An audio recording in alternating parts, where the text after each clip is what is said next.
എല്ലാവർക്കും നമസ്കാരം. ഇന്നത്തെ ശുഭചിന്ത: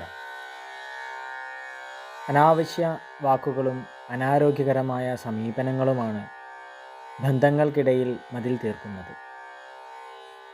സംഭാഷണങ്ങളിലെ സംയമനവും സദുദ്ദേശ്യവും മാത്രം മതി ബന്ധങ്ങൾക്ക് ഊർജം പകരാൻ. അറിയാത്ത ഉത്തരങ്ങളോ തെറ്റിപ്പോയ ഉത്തരങ്ങളോ അല്ല, അറിയില്ലെന്ന് ഭാവിക്കുകയോ പറയില്ലെന്ന് തീരുമാനിക്കുകയോ ചെയ്ത ഉത്തരങ്ങളാണ് സമ്പർക്കത്തിലെ സങ്കീർണതകൾക്ക് കാരണം. നേര് പറയുന്നതിന് പല ഗുണങ്ങളുണ്ട്. പറഞ്ഞതൊന്നും ഓർത്തിരിക്കേണ്ട, പറയേണ്ടത് എന്തെന്ന് ആലോചിക്കേണ്ട, പറയാനുള്ളത് ഒളിച്ചു വെക്കേണ്ട. സത്യം സൃഷ്ടിക്കുന്ന താൽക്കാലിക അനിഷ്ടങ്ങളാണ് സൃഷ്ടിക്കുന്ന ദീർഘകാല പ്രശ്നങ്ങളെക്കാൾ ഭേദം. എല്ലാവർക്കും നന്മകളുണ്ടാകട്ടെ. എല്ലാവർക്കും ജീവിത വിജയം ഉണ്ടാകട്ടെ. നന്ദി, നമസ്കാരം.